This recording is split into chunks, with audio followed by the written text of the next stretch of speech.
खतरनाक है, लेकिन जब उनका प्रयोग एक बहू के हाथों होता है तो वो कितनी मजेदार हो जाती है, खुद देखिए। रामगढ़ गांव में सुधा रहती थी। सुधा की सास उससे बड़ा काम कराती, तो पति ऐसा जो ना कभी घुमाने ले जाता और ना ही कभी कोई तोहफा लाता। यार इस बात से हमेशा दुखी रहती, लेकिन एक दिन उसकी जिंदगी बदल जाती है। अरे सुधा, सारा दिन न जाने क्या क्या सपने देखती रहती है। जाकर कुछ बढ़िया सा खाना बना कर ले आ। सपना ना देखो तो क्या करूं? मेरे तो कर्म ही फूट गए जो ऐसे घर में शादी हो गई। इससे अच्छा तो माँ जी कोई फुल टाइम मेड ही रख लेती। ओहो, बढ़िया ही फुल टाइम। मेरे बेटे के लिए तो विलायत से रिश्ते आ रहे थे। वो तो तेरे पापा ने तेरी इतनी झूठी तारीफ कर दी कि हमारा तो मन ही पिघल गया। अच्छा, विदेश से रिश्ते? वाह माँ जी वाह। अरे भगवान से तो डरिए, विलायती बहू ला कर क्या गाय का गोबर लिपवाती? बहू बहू होती है, ना वो देशी होती है ना विलायती। बहू का काम सिर्फ सास की सेवा और घर का काम होता है।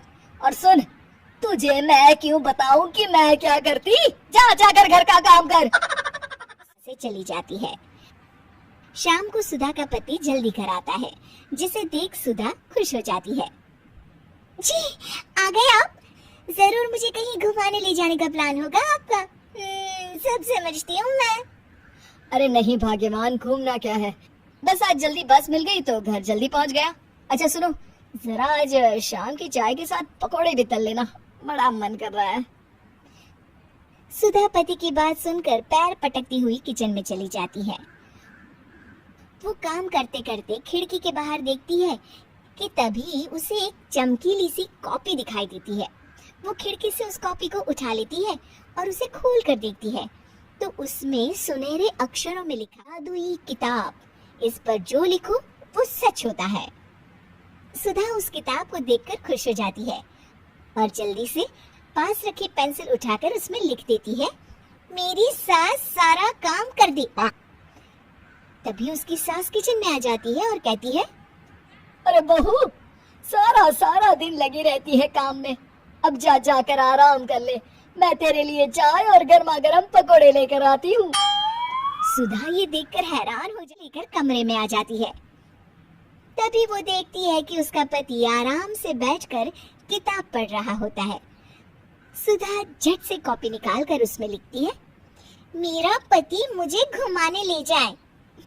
बस फिर क्या था, सुधा का पति किताब बगल में रख देता है और उससे कहता है, बहुत दिन हो गए हम कहीं घूमने नहीं गए ना, चलो कल मैं ऑफिस से। सुधा ये सुनकर खुश हो जाती है कि तभी उसकी सास हाथ में चाय और पकोड़े लेकर खड़ी हो जाती है। चलो बहू कुछ खा लो। अरे किस्मत वाले हैं हम जो हमें तू मिली, वरना मेरे बेटे की शादी कहीं तय ही नहीं हो रही थी।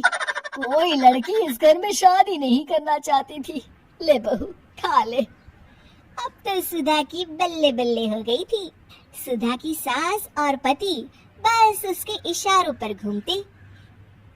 एक दिन सुधा को सास का हार पसंद आ जाता है। वो सास से कहती है, माँ जी कितना ये हार आप मुझे दे देंगी? ओए होए, बढ़ियाई मुझे दे देगी? अरे तेरी माँ ने दिया है ना मुझे, जो मैं तुझे दे दूं? मैं अपने एक भी गहने तुझे कभी नहीं दूंगी।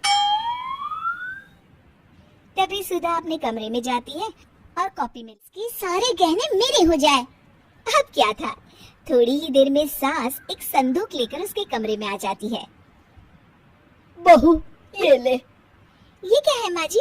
बेटा ये मेरे गहने हैं, अब मुझ बुढ़िया पर तो ये अच्छे नहीं लगते। तेरी तो उम्र है पहनने उड़ने की, ये ले गहने तू ही रख ले। तभी सुधा की नजर उस हार पर पड़ती है जो सासू माँ ने पहना है। और माँ जी ये हार जो आपके गले पर है? सास हार उतारते हुए कहती है, हाँ बहू ये भी ले ले। फिर कान की टापस उतारते हुए कहती है, ये ले बेटा तू ये भी ले ले। फिर एक एक कर वो अपने साथ लगती है। ये भी ले ले बहू, ये भी ले ले। सुधा तो खुशी के मारे बौखला जाती है। हाँ लाइए लाइए लाइए लाइए। तभी सुधा का पति उसके पीछे आकर खड़ा हो जाता है और जोर से चिल्लाता है। अरे सुधा, क्या हुआ? क्या लाइए लाइए कर रही हो? अरे जरा कढ़ाई में तो देख लो, सारे के सारे पकोड़े जल गए। तभी सुधा की सास भी उसके सामने आ जाती है। तो एक काम ठीक से नहीं होता, दिन भर सपने ही देखती रहती है। तभी सुधा को होश आता है। वो खिड़की के बाहर देखती है जहाँ उसे कुछ दिखाई नहीं देता। दरअसल जादुई वादुई कुछ नहीं था, वो सिर्फ एक काल्पनिक सपना था जो सुधा अपनी जिंदगी से तंग आकर देख रही।